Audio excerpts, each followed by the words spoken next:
Jeudi 19h-20h, Sud Radio. Il y a du peuple. Seul contre tous.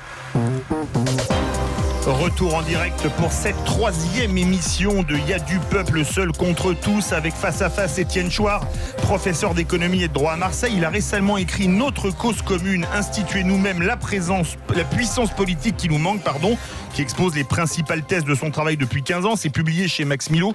Et Écrire nous-mêmes la Constitution, c'est publié chez Talma. Et Régis de Castelnau, avocat et fondateur du site Vue du droit. L'Assemblée nationale a voté la privatisation d'Aéroports de Paris. L'État ne possède actuellement que 50,6% du capital et de la Française des Jeux, dont l'État détient encore 72%. Une privatisation qui fait polémique puisque la première entreprise a le monopole des aéroports en Île-de-France et la seconde, le monopole national des jeux de grattage et de tirage.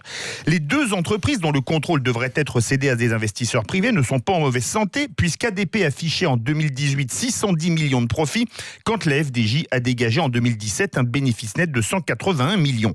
Bon an, mal an, ces deux entreprises servent de généreux dividendes à l'État, 220 millions d'euros en 2017, dont 132 pour ADP. L'Assemblée nationale a également voté la privatisation d'Engie, dont l'État détient encore 23,64% du capital, 10 ans après la fusion GDF-Suez qui a entraîné la privatisation de l'ex-Gaz de France.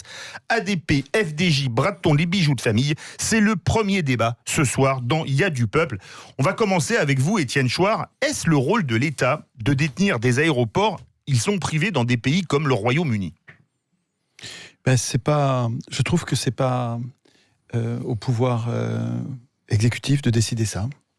Le pouvoir exécutif, il devrait demander au peuple à chaque fois qu'il vend des biens publics, de la même manière qu'à chaque fois que l'État ou la puissance publique, les représentants, décident de voter un budget en découvert, comme ils le font depuis 40 ans, ce qui a fabriqué de toutes pièces la dette publique qui nous afflige, il devrait y avoir un référendum.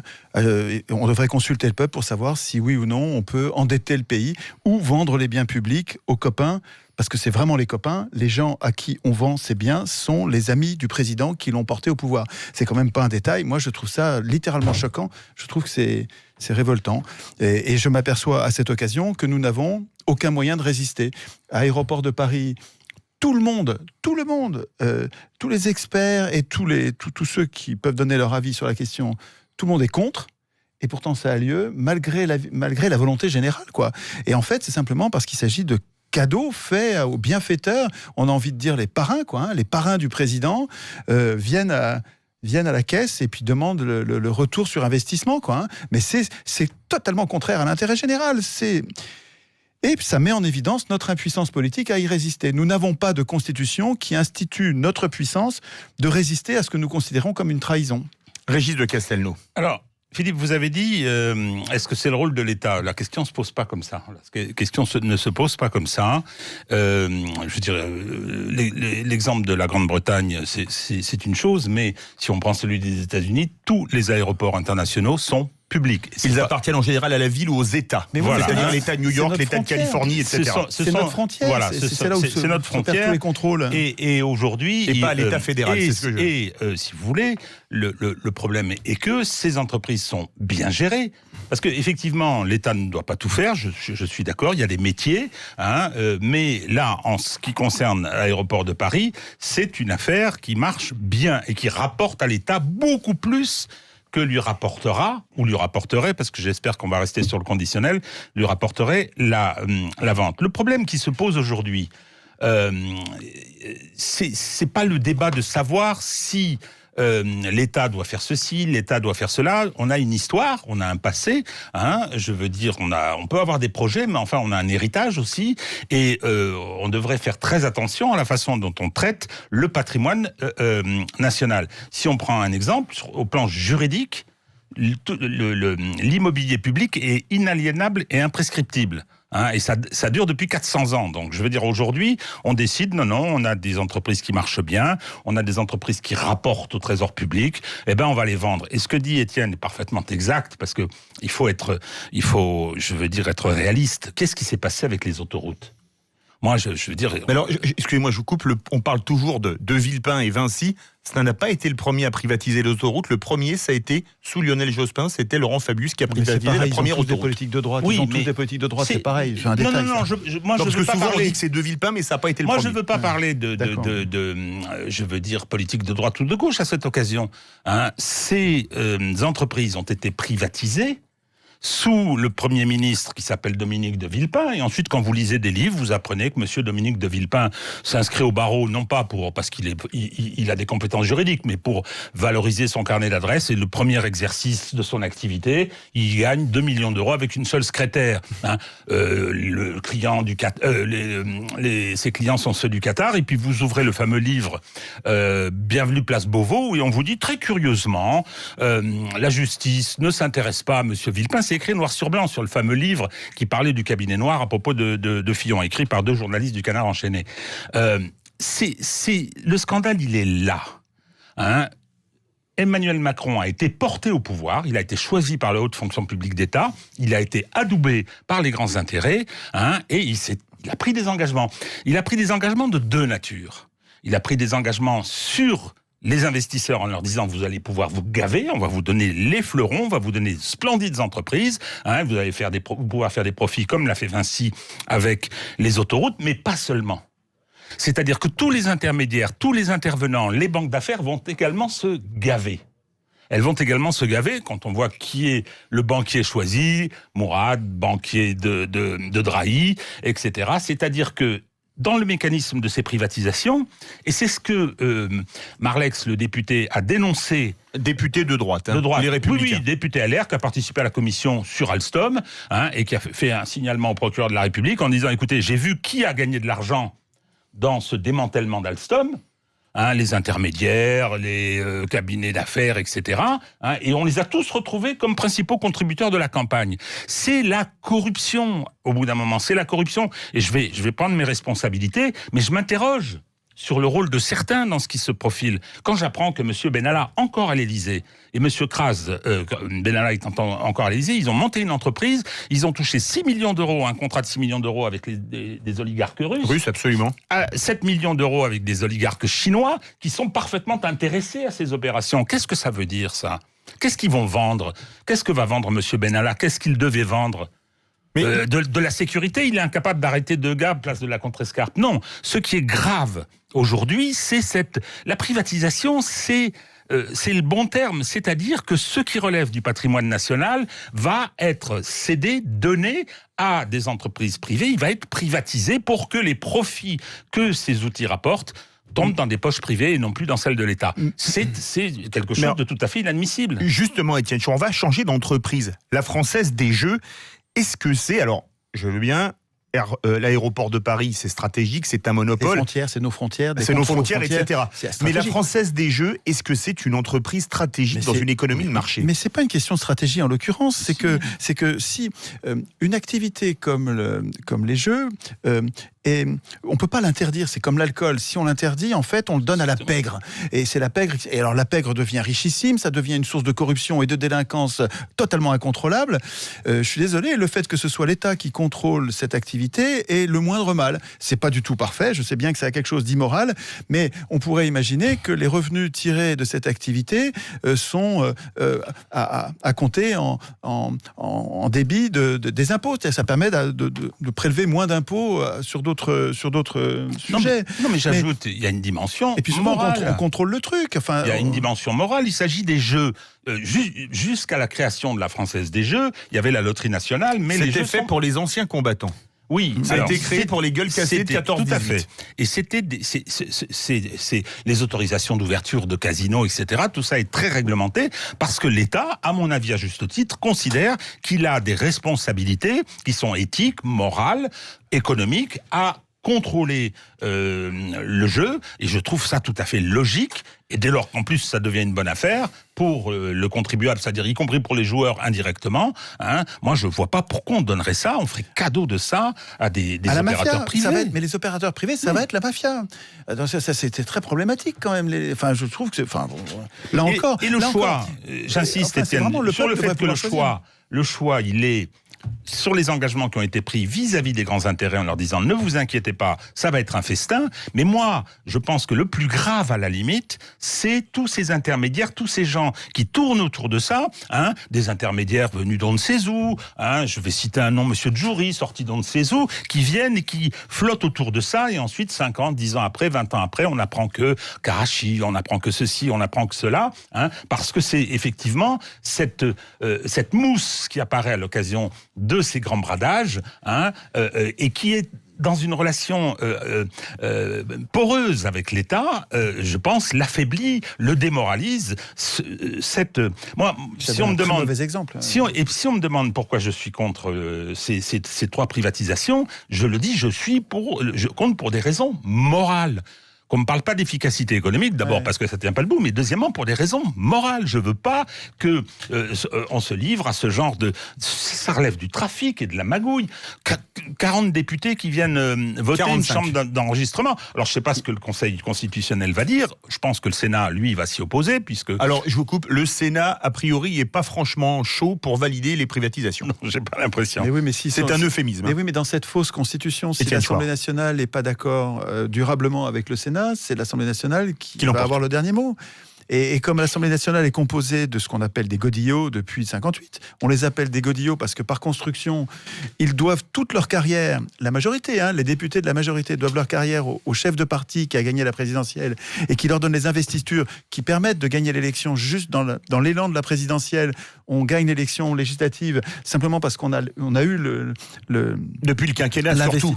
Et alors c'est renforcé avec le quinquennat. Un mois après la présidentielle. Alors, et la synchronisation des 2 élections. Tout ça fait des élus, des gens qui dépendent pour leur carrière du bon vouloir du président de la République. Ça en fait des gens qui sont obéissants sur l'essentiel. Ils vont faire semblant de s'y opposer pour donner le change, mais ils sont dépendants pour leur élection et pour leur réélection. Là aussi, il leur faudra l'investiture. Donc, il me semble que la soi-disant constitution qui met en place l'exécutif et le législatif en France fait par construction... on va en parler dans le deuxième débat. Oui, mais... même en commentant l'actualité, il faut avoir en tête l'idée que... Mais je voulais vous poser une question, Étienne Chouard. Vous avez murmuré quelque chose, mais qu'on a entendu dans le micro quand Régis de Castel nous parlait.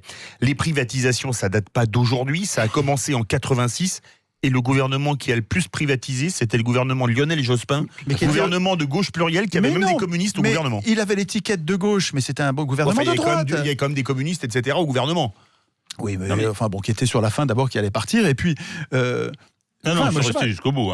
Monsieur Guesso est resté jusqu'au bout. Non, mais je pense que effectivement, on est dans un cycle. Gauche, là, il y a eu politique de droite. En 81, il y a eu la mise en œuvre d'un programme qui était un programme qui avait 10 ans d'avance. Qui était de gauche pendant 2 ans. On rentrait dans le cycle du néolibéralisme qui s'est installé, les années Reagan, les années Thatcher, et effectivement, la France était à contre-cycle, comme elle est à contre-cycle d'ailleurs avec l'élection d'Emmanuel Macron. Ensuite, il y a eu toute une série je veux dire, dans le cadre d'une stratégie politico-économique, alors qu'on qualifie de droite ou pas de droite concernant les socialistes, mais qui était exactement dans ce cadre du néolibéralisme, toute la déréglementation, le Francfort, Trichet, Bérégovoy, etc. Ça, on l'a connu. Donc, les privatisations relevaient de cette logique de la mise en œuvre d'une stratégie, mais c'était pas ce qu'on a vu avec les autoroutes, c'est-à-dire la connivence de ce capitalisme connivent poreux, ce qui n'est pas du libéralisme, c'est une forme où vous avez, je veux dire, la moitié de ces grandes entreprises qui sont dirigées par des pantoufleurs issus de l'ENA, etc. Moi, je pense que je pense que cette privatisation n'a aucun intérêt économique, politique, social. Elle n'a qu'un intérêt financier pour les amis du pouvoir. Moi, j'ai le sentiment que on a une génération de baby-boomers, d'énarques, etc., qui s'est bien installée, les Jouyet, les Parly, qui se sont gavés, et derrière, vous avez une jeune génération, les Ganzer, les Macron, etc., qui arrivent, mais qui n'ont pas la même formation que les précédents, et qui veulent participer au festin le plus vite possible. D'où je veux dire, ces privatisations absurdes. Parce que sur le plan rationnel, elles sont absurdes. Elles ne servent à rien. Elles vont créer de l'opposition. Alors, on parlera de la façon de s'y opposer. Mais pas pour l'intérêt de ceux... Elle est absurde du point de vue de l'intérêt général, mais c'est pas du tout absurde du point de vue des acteurs en question. Oui, ils sont en train de se goinfrer. C'est bien de ça qu'on parle. Et donc on a un problème de représentation. On pouvait, les privatisations de Jospin, que j'ai combattu, l'État ne peut pas tout, nous disait Lionel Jospin. C'était en 97 pour la fermeture de l'usine Renault à Villefort. Oui, voilà, je me rappelle très bien. Et donc, ça, c'était, je veux dire, la mise en œuvre d'une... Il y avait des choses condamnables, c'était la fin des années fric, il y avait le financement des partis politiques qui était, je veux dire, la loi de 90 n'avait pas encore produit tous ses effets, mais là, il s'agit et c'était la mise en œuvre d'une stratégie politique et économique à laquelle je m'opposais. Mais là, il ne s'agit pas de ça. Il s'agit d'un bradage mafieux de fleurons du patrimoine public de ce pays. Étienne Chouard, dans le cas d'Engie, où il n'y a plus que 24% du capital, 23,64 exactement qui appartient à l'État, est-ce que ça sert à quelque chose pour l'État de détenir une part aussi minoritaire dans le capital d'une entreprise ? Elle a dû rester majoritaire et même totalement propriétaire. Je ne vois pas du tout privatiser EDF aux États-Unis. Là, c'était GDF, là. Oui, mais privatiser l'énergie, ça entraîne partout, il n'y a pas d'exception, une démultiplication des prix. Les prix explosent une fois que l'énergie est privatisée. C'est un mensonge de dire que les prix vont baisser, ça n'est pas vrai. Aux États-Unis, les prix ont décuplé après la privatisation.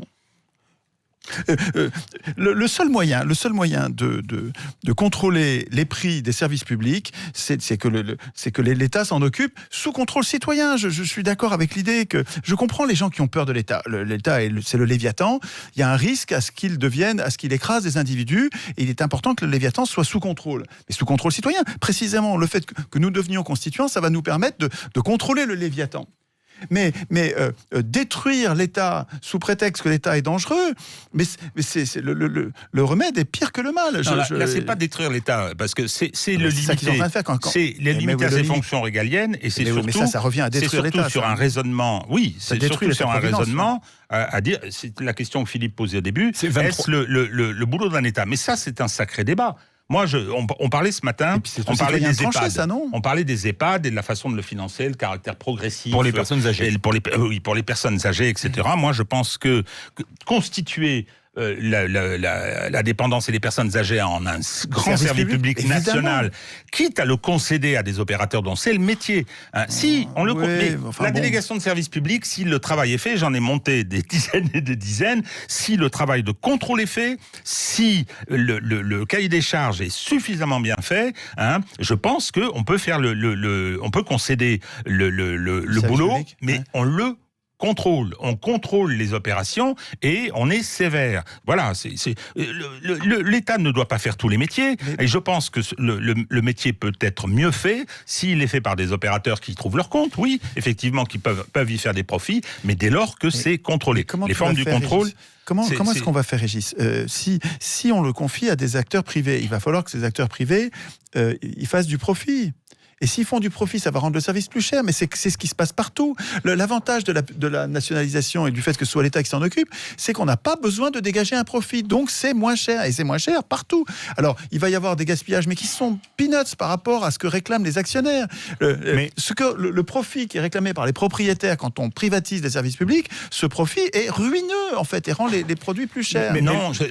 Dès lors que moi j'ai eu l'occasion de voir fonctionner des régies en matière d'eau, par exemple, et de fonctionner des délégations de services publics bien faites. Pas la façon dont elles se sont faites, c'est-à-dire quand la Générale des Eaux est passée de 2 milliards de francs de chiffre d'affaires par an à 200 milliards en 2-3 ans, c'est surtout les municipalités communistes d'ailleurs qui ont concédé, qui ont fait des DSP. L'argent délégation de services publics n'a pas été perdu pour tout le monde. On se rappelle, c'était du financement politique.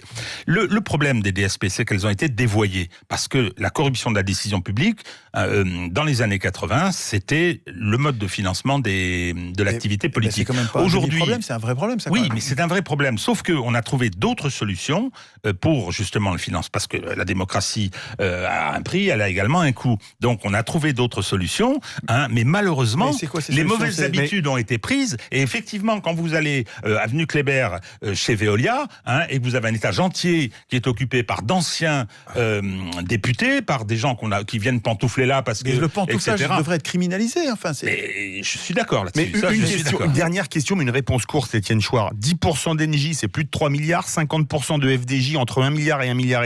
50% d'ADP, plus de 8 milliards. Ça fait donc plus de 10 milliards. 10 milliards, c'est ce qu'Emmanuel Macron veut mettre dans le fonds de modernisation de l'économie française. Vu l'état de la dette et vu l'état des finances publiques, est-ce qu'on n'est pas obligé de privatiser en vendant les bijoux de famille ? Non, mais la dette sert à ça. La dette sert à détruire l'État.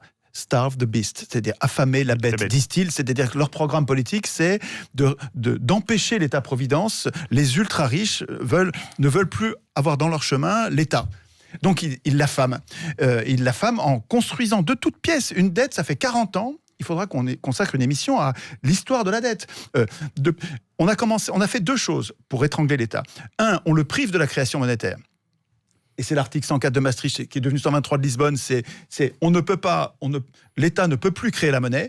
Et il va manquer d'argent parce que depuis 1974, premier budget en découvert, 40 ans où les représentants ont voté chaque année un budget en découvert, jusqu'à avoir aujourd'hui 2000 milliards de dettes. Maintenant, l'État a besoin d'argent. Et il ne peut pas créer l'argent, ça nous rend dépendants et nous sommes obligés de détruire tous nos services publics au nom de cette dette. C'est scandaleux, c'est contraire à l'intérêt général. On aura des occasions d'en débattre parce qu'on arrive à la fin du premier débat. Premier débat qui était les deux sujets, ADP, FDJ, bras de thon, les bijoux de famille. Dans quelques instants, on se retrouve pour le second débat. À quoi servent les élus ? Jeudi 19h-20h, Sud Radio. Il y a du peuple. Seul contre tous. Retour pour la troisième de Y a du peuple seul contre tous avec notre invité récurrent Étienne Chouard, professeur d'économie et de droit à Marseille. Il a récemment écrit 2 livres, Notre cause commune, instituer nous-mêmes la puissance politique qui nous manque, qui expose les principales thèses de son travail depuis 15 ans. C'est publié chez Max Milo et également Écrire nous-mêmes notre constitution. C'est publié chez Talma. Face à lui, Régis de Castelnau, avocat et fondateur du site Vue du droit. La semaine dernière, nous avons parlé en compagnie d'Elisabeth Lévy et d'Étienne Chouard, bien sûr, de la seconde profession la plus détestée de France, les journalistes. La première étant, a priori, mais j'ai pas de sondage sérieux dessus, les femmes et les hommes politiques. Beaucoup de Français leur trouvent tous les maux, alors que pour l'immense majorité d'entre eux, en particulier les élus locaux, le mandat électif est un sacerdoce avec des administrés qui se plaignent à pas d'heure pour un trou dans un trottoir ou une ampoule qui ne fonctionne plus sur le parking de la mairie. Pourtant, dans une démocratie, les élus sont là pour gérer la cité ou la nation, puisque nous sommes en démocratie représentative. À quoi servent les élus ? C'est notre second débat ce soir jusqu'à 20h.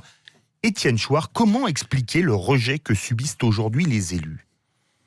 À mon avis, ils sont rejetés parce qu'ils ne nous représentent pas. Les institutions républicaines, entre guillemets, parce que c'est comme ça qu'on les appelle, depuis 200 ans, nous conduisent depuis l'origine, depuis le début, depuis la Révolution française, nous conduisent à élire plutôt qu'à voter, nous conduisent à abandonner notre souveraineté à des représentants qui ensuite font ce qu'ils veulent. Les mandats impératifs sont interdits, ça veut dire qu'on leur signe un chèque en blanc, ils peuvent faire ce qu'ils veulent, il n'y a aucun contrôle du respect des promesses électorales. Et en fait, comme ils n'en font qu'à leur tête et qu'ils servent les intérêts de ceux qui les font élire et pas ceux qui les élisent, eh bien, on est à chaque élection, on est déçu chaque fois davantage, et donc on finit par les détester, on finit même par prendre en grippe la représentation, le principe même de la représentation. Les gilets jaunes, quand ils sortent là, sur les ronds-points, ils sortent excédés de décennies de trahison et ils se méfient de la représentation. Alors, ce sujet-là, le sujet de fond que je voudrais évoquer avec vous, c'est probablement le cœur palpitant de mon travail le plus important depuis 15 ans. C'est vraiment, on est sur les choses les plus importantes, les plus riches, vous allez voir, je vais vous donner une liste de points qui me paraissent absolument décisifs, et c'est sûr qu'on n'aura pas le temps de tout traiter en une émission. On va commencer, et ce sera bien d'ailleurs d'avoir l'avis aussi d'Elisabeth la semaine prochaine, donc on verra combien de points on peut traiter. Il me semble que une constitution, c'est un contrat social entre représentés qui ont besoin de représentants. Il me semble qu'une constitution, c'est un texte au plus haut niveau du droit, à un tel niveau que ça n'est plus d'ailleurs du droit, ça n'est plus juridique, ça devient politique. C'est un texte qui dit comment les représentés veulent être représentés, qui dit quels sont les représentants que nous voulons. Donc c'est un texte qui ne peut pas être écrit par les représentants. Les représentants vont être le résultat de la Constitution et ils vont pas être les parties prenantes. Et alors, dans une Constitution digne de ce nom, c'est-à-dire que les représentés auraient écrit eux-mêmes, auraient pensé eux-mêmes, écrit eux-mêmes et voté eux-mêmes. Dans une constitution digne de ce nom, nous devrions, et je l'ai mis dans le document que vous trouvez en référence, choisir le mode de désignation des représentants. C'est pas aux élus de décider ça, c'est à nous, les citoyens, selon moi, de décider le mode de désignation des représentants. Est-ce que nous voulons que tous les représentants soient élus comme aujourd'hui ? Ou est-ce que nous voulons que certains représentants soient tirés au sort ? Et si nous choisissons qu'ils soient élus, quel est le mode de scrutin que nous voulons ? Est-ce que nous nous satisfaisons du mode de scrutin uninominal, majoritaire, à 2 tours, qui est littéralement humiliant pour nous parce qu'il nous réduit à donner toute notre voix, c'est-à-dire toute notre souveraineté à un bonhomme et rien aux autres, et alors qu'il y a 36 modes de scrutin beaucoup plus intéressants qui nous permettraient de nuancer notre pensée, par exemple le vote à points, mais mieux encore le jugement majoritaire. Il faudra, lors d'une prochaine émission, que je fasse venir, comment il s'appelle, David Loapre, qui a fait d'excellentes vidéos pour expliquer le jugement majoritaire. S'il veut bien venir, ce serait vraiment formidable. À mon avis, c'est le mode de scrutin qui nous permet je ne vais pas développer plus que ça, mais qui nous permettrait d'être beaucoup plus respectés dans l'élection.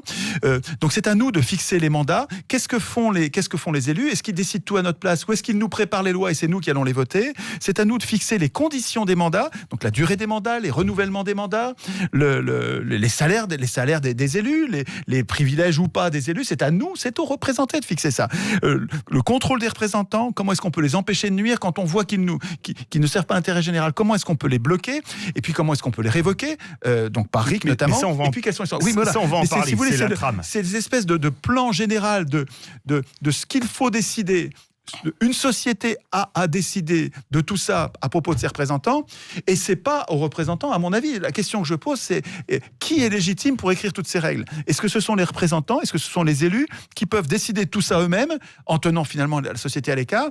Ou est-ce que c'est la société elle-même, donc les représentés, et avec quelle procédure, qui doivent le décider ? Régis de Castelnau, on est en démocratie représentative et le peuple n'est pas compétent surtout. Il y a des référendums, par exemple en Suisse, où on a demandé, je crois, quel type d'avion devait acheter l'armée de l'air suisse. On n'est peut-être pas tous compétents pour s'exprimer sur ce type de sujet. J'avais vu, enfin non, c'est mon fils qui m'a envoyé ça. Il avait, après la première émission qu'on a fait ensemble, il a relevé des commentaires. Et donc j'étais présenté comme un faux opposant. Moi, on disait, ah bah oui, on a sorti un gars, d'abord il nous dit pas comment il faut faire, et quand il s'oppose à Étienne Chouard, c'est pour la galerie. Donc je vais dire et répéter ici que nous avons avec Étienne des désaccords sérieux. Et en voilà un beau. Donc à quoi servent les élus ? Alors, Étienne a une approche très critique que je peux comprendre et sur certains points partagés, mais la première réponse que j'entends fournir, c'est de dire que effectivement, les élus sont des gens qu'on mandate, à qui on donne la mission de faire tourner la boutique. Il se trouve qu'en France, il y a 460 000 élus locaux. Je pense que c'est une richesse. Et pour 90% d'entre eux, effectivement, ce sont des mandats difficiles, ce sont des sacerdoces souvent, ce sont eux qui sont en première ligne face aux difficultés de la population. Et je pense qu'il faut cesser je veux dire, cette mise en cause permanente des élus, et Dieu sait s'il y en a qui le méritent. Il faut avoir une vision qui soit une vision plus réaliste et plus conforme à cette réalité. Moi, j'ai travaillé pendant 25 ans après la mise en place des lois de décentralisation, j'ai connu des gens extraordinaires. Alors, c'était dans les années 80, c'était Gaston Defferre, c'est ça ? C'est les lois Defferre, avec le transfert de compétences en 1986. Donc, effectivement, ça a été ma vie professionnelle. J'ai été effectivement, j'ai fait un travail de réflexion doctrinale, j'ai enseigné sur toutes ces questions, sur la mise en place de ce nouveau dispositif institutionnel qui, depuis une dizaine d'années, est systématiquement détruit par le pouvoir d'État, le pouvoir parisien, et alors ne parlons pas de la façon dont Emmanuel Macron, succédant sur ce point à François Hollande, rappelons-nous comment il a créé 12 régions à partir de 26 sur un coin de table, n'importe comment, sans... Alors là, il a consulté personne, on a mis ça comme ça, et puis on a passé quelques compromis avec quelques grands féodaux. Sur la question de la démocratie représentative... Qui est légitime pour écrire les conditions de cette démocratie? Mais Étienne, ça fait plusieurs fois que... tu me poses la question, je me dis, avant de dire qui est légitime pour... à quoi ça sert? Et donc, j'entends effectivement contrat social. Moi, je pense que c'est aussi mode d'emploi. C'est-à-dire qu'on va définir la mécanique et comment fonctionne un État, d'abord parce que c'est un État, et comment fonctionne une démocratie représentative, parce que pour l'instant, historiquement, je n'ai pas vu l'avènement d'une démocratie plus directe. Il y a des évolutions qui sont tout à fait envisageables, mais sur qui doit le rédiger, je pense que s'agissant, moi j'ai fait du droit constitutionnel beaucoup, j'adore ça, je pense qu'effectivement, je dis pas qu'il faut que ce soit que les experts qui l'écrivent, mais c'est un véritable travail qui nécessite compétence, que ensuite...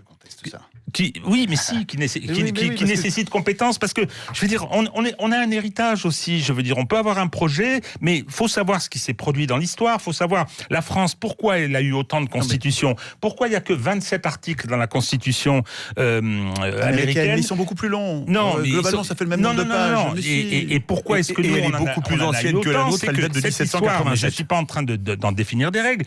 Cette histoire, elle existe, elle a une réalité. Comment la République, en 1873 à 1875 s'est mise en place au travers d'un système parlementaire. Comment De Gaulle est arrivé après le renouvellement de la 4e République, système parlementaire, à mettre en place un système un peu hybride. Je veux dire, tout ça, ne sont pas des questions si simples et si faciles que ça. Et alors, donc, il y a deux questions qui se posent. Il y a deux questions qui se posent. Comment on organise les pouvoirs publics et comment on désigne... Comment on désigne les gens qui vont exercer des responsabilités, premier point, et deuxièmement, comment on les contrôle. Très bien. Comment est-ce qu'on les contrôle ? Voilà les deux grandes questions. D'accord. Les deux grandes questions. Et je ne pense pas qu'on résout ces deux grandes questions en disant c'est aux gens de rédiger eux-mêmes la Constitution. Parce que ça veut dire quoi précisément ? Je ne comprends pas très bien. Il y a un moment où il va falloir déboucher sur un texte. Il y a un moment où ce texte, il va falloir le faire approuver. Il va falloir... Non mais Régis, je ne vais pas t'interrompre longtemps. C'est juste pour te... J'aimerais bien que tu puisses m'interrompre de la même manière. Établissons ensemble, si tu veux bien, une convention qui fasse qu'on peut s'interrompre, mais sans reprendre la main longtemps, tu vois, s'interrompre juste pour montrer qu'on n'est pas d'accord, et puis on rend la parole pour que tu puisses reprendre le fil de ta pensée. Mais je voudrais juste glisser l'idée que si ceux qui écrivent la Constitution sont en conflit d'intérêts, c'est-à-dire s'ils ont un intérêt personnel contraire à l'intérêt général, ce qui est le cas des professionnels de la politique, on a un fichu problème au moment constituant. Voilà. Comment tu intègres le conflit d'intérêts si ce sont les professionnels de la politique? Comment on intègre le conflit d'intérêts? Je veux dire, il y a des moyens. Le moment constituant, ça peut se passer de tout un tas de façons. Ça peut se passer. Comment on fait? Attends, faut que je puisse répondre. Comme l'a fait De Gaulle en 58, il fait rédiger une constitution sur la base du discours de Bayeux. C'est fait comme ça, et il l'a fait adopter par un plébiscite. Je suis entièrement d'accord. 82% des gens lui font à ce moment. Ça se voit bien qu'il l'a écrite pour lui-même. Il a institué sa puissance. Mais ce faisant, il nous a mis à l'écart, Régis. Il nous a mis à l'écart, Régis. Et c'est pour ça que 82% des Français lui ont fait confiance. Donc, parce qu'il a sauvé la République d'une guerre civile, etc. Il y a une histoire, ça s'enracine. Moi, je voudrais pouvoir continuer sur un certain nombre de points. Pourquoi, par définition, penser que les professionnels de la politique sont en conflit d'intérêts. Le professionnel de la politique est corrompu, ne défendra que ses intérêts, etc. Le professionnel de la politique, qui n'est pas obligatoirement un professionnel, c'est un militaire professionnel, De Gaulle. Bon, donc il se retrouve à ramasser un pays qui était totalement détruit, et il arrive par habileté politique à l'asseoir à la table des vainqueurs. Bon, ce que je veux dire, c'est que l'homme politique en plus, ce terme, non, l'élu, le gars qui se dévoue pour le bien public, Dieu sait si j'en ai connu, moi, des gars comme ça. J'ai connu des voyous, j'ai connu des gens comme ça. Hein.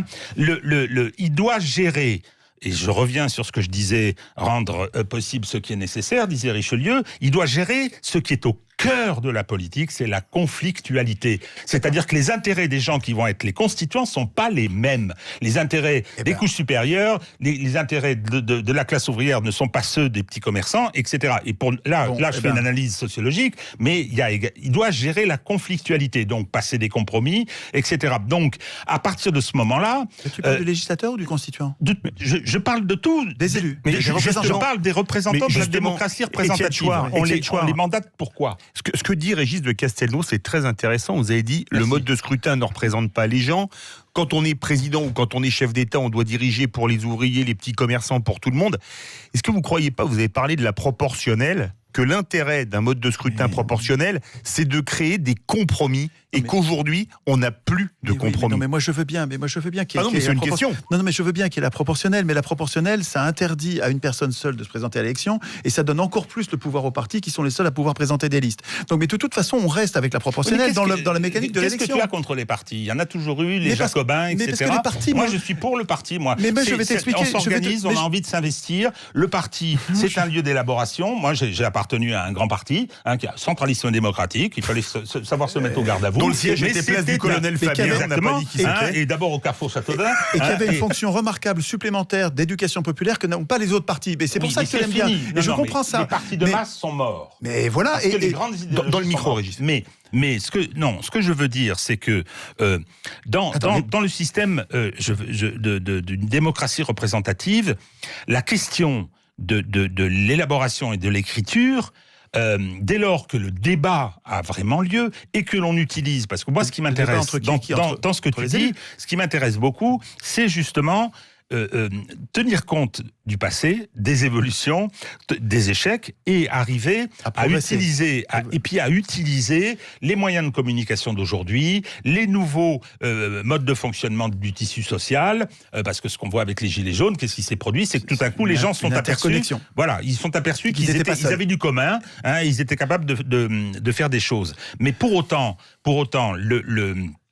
le système de démocratie représentative, et je me répète, il repose sur quand même un premier principe qui est de dire, monsieur, on va voter pour vous, si vous faites 50% plus une voix, vous avez le pouvoir. Mais il y a deux conditions pour que ce soit trois, je dirais. Premièrement, vous avez le pouvoir si le mandat est à temps. C'est un mandat à temps.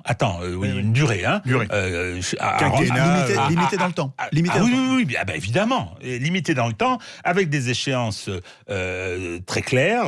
À Rome, c'est le mandat des sénateurs, c'était 1 an, etc. Bon, plus ou moins long. Ça varie suivant les fonctions. À Athènes, le président d'Athènes était tiré au sort tous les jours. Donc ça peut être des mandats très courts. Ça peut être le président qui faisait fonctionner la boulée. C'était pas obligatoirement celui qui avait le pouvoir exécutif. Mais tout à fait, ce que je veux dire, et donc comment dire. Tu avais 3 conditions. La deuxième condition, c'est que les scrutins soient sincères. Alors qu'est-ce que ça veut dire ? Le mode de scrutin, c'est tout à fait évident. Il faudrait que vous répondiez parce qu'on vous a pas entendu. Je termine sur mon troisième. Et troisièmement, que les systèmes de contrôle existent. C'est-à-dire que dans l'exercice du mandat, premièrement, il faut que le mandat soit déterminé, ce qui veut dire que moi je suis battu, j'ai toujours été battu dans ma vie, sauf en 2005, avec le résultat qu'on connaît, où j'avais voté non. Donc j'accepte quand je perds. Mais encore faut-il, et j'accepte pas la décision de 2017 parce que je considère que les élections n'ont pas été régulières, la sincérité du scrutin a été altérée, et deuxièmement, ce que je constate, c'est que le contrôle ne joue pas. Les contrôles ne jouent plus. Voilà, mais tout à fait, mais alors, Régis, on y est. On est d'accord sur le principe. J'ai eu peur. Non, mais Régis, je suis pas du tout opposé à la démocratie représentative. Je travaille depuis 15 ans à l'amélioration de la gouvernance, de la représentation. Le travail qu'on fait sur le forum du Plan C, ça n'est pas comment instituer une démocratie directe. Pas du tout. On n'a jamais pensé à ça. On n'a fait que améliorer la définition de la représentation, des conditions de la représentation. Donc, je suis pas opposé à la démocratie représentative, je dis simplement, et je vais te rendre la parole parce que je voudrais comprendre comment ça se fait que tu ne comprennes pas cette histoire de conflit d'intérêts. Quand je dis conflit d'intérêts, on n'est pas corrompu quand on est en conflit d'intérêts. Un très bon juge, je ne te parle pas d'un juge corrompu, un juge idéal, le juge vraiment il fait tout ce qu'il peut pour rendre la meilleure justice qui soit. Quand ce gars-là tombe au planning de son tribunal, il voit arriver son enfant, le monde entier sait qu'il ne peut pas juger, il ne peut pas rendre la justice avec son propre enfant. Ça ne dit pas du tout qu'il est mauvais juge, et ça dit qu'il est en conflit d'intérêts. En conflit d'intérêts, il est suspect de ne pas rendre vraiment la justice. Et partout sur Terre, ce juge-là, il va mettre un point d'honneur à se récuser lui-même. Il est prévu qu'il soit récusable. C'est-à-dire qu'on va le mettre de côté pour cette affaire. On va le mettre de côté parce que, sur cette affaire, en cette occurrence, il ne peut pas rendre la justice. Et c'est son honneur d'ailleurs de dire mais là je ne peux pas juger, c'est ma propre fille.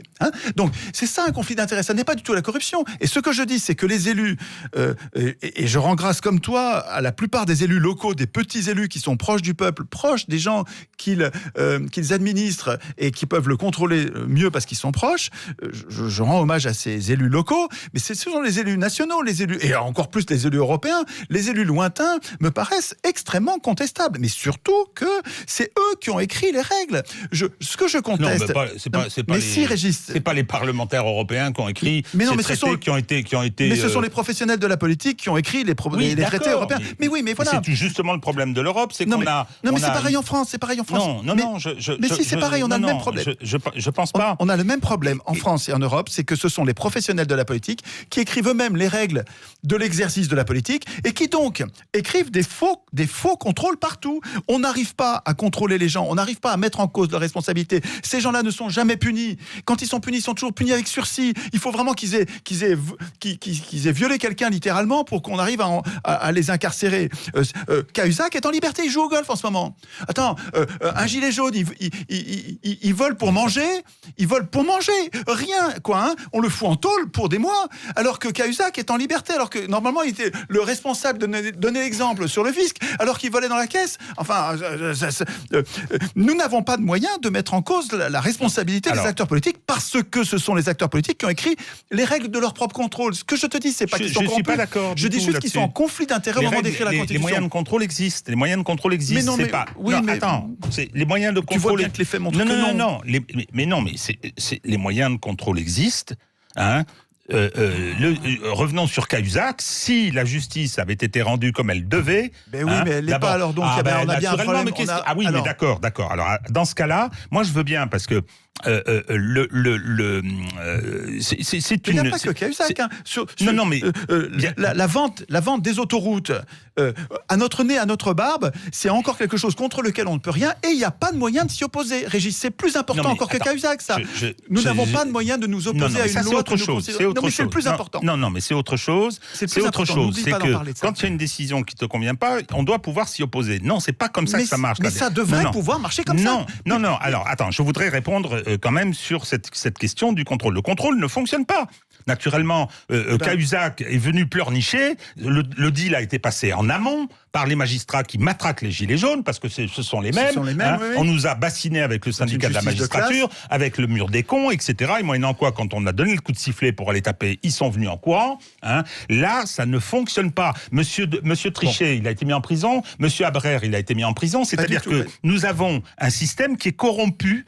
Effectivement, là, il est corrompu. Et on n'arrive à rien faire. Quand nous avons un juge d'instruction et une patronne du parquet national financier qui décide de dézinguer Fillon pour pouvoir avoir Macron président de la République, parce que c'est exactement comme ça que ça s'est passé, quand tous les documents frappés du secret de l'enquête sont transmis par ceux-là même, aux journalistes qui les protègent, parce qu'il y a c'est un dispositif oligarchique et je vais même dire plutocratique. Donc, déduire de l'impossibilité du fonctionnement de ce régime-là, qu'il faut foutre en l'air, en déduire l'impossibilité du contrôle, c'est là où je te suis non, mais je ne dis pas d'impossibilité du contrôle, mais non, pas du tout. Je dis simplement que le contrôle a été mal institué. Nomme-moi garde des Sceaux, tu vas voir comment ça va se passer. Étienne Chouard voulait avoir 5 minutes pour parler des livres dont il voulait parler, mais il ne reste que 2 minutes 30, comme vous avez avez été très bavard, messieurs. Alors, Étienne Chouard, parlez des livres dont vous voulez parler. S'il vous plaît. Vous pouvez les montrer comme qu'on est en Facebook Live. Je les montre sur quelle caméra? Je sais pas. Elle est là-bas. Donc, j'ai plusieurs livres essentiels à montrer. On n'en parlera plus juste dans l'heure d'après, dans le prolongement là, mais je voudrais juste les citer pour que ceux qui sont à la radio sachent qu'on en parle. Je vous recommande un livre dont le titre n'est pas sexy. Si vous le voyez dans une librairie, vous l'achèterez jamais. Ça s'appelle Principe du gouvernement représentatif. On se dit ça, j'ai pas envie de le lire.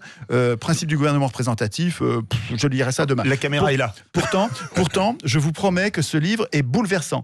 C'est un gars qui a décrit... Étienne est sentimental. Qui a décrit je trouve ça bien. Qui a décrit magnifiquement l'élection et le tirage au sort, honnêtement.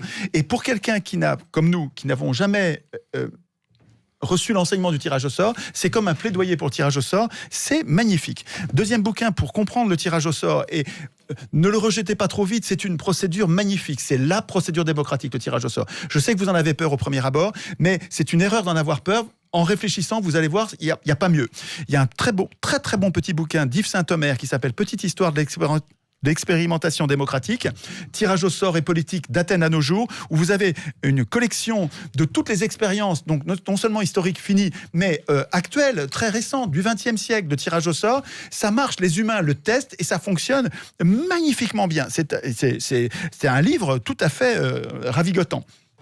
Très bon bouquin de Francis Dupuy-Derry, Démocratie, histoire d'un mot, qui montre comment on se fait enfler avec ce fichu mot dont la définition est mise à l'envers, ce qui nous empêche de penser à l'endroit. Nous n'arrivons pas à penser à l'endroit avec des mots mis à l'envers. La remise à l'endroit du mot démocratie est tout à fait remarquable dans ce bouquin qui est absolument passionnant d'un bout à l'autre. Et un dernier livre. Ils sont super importants.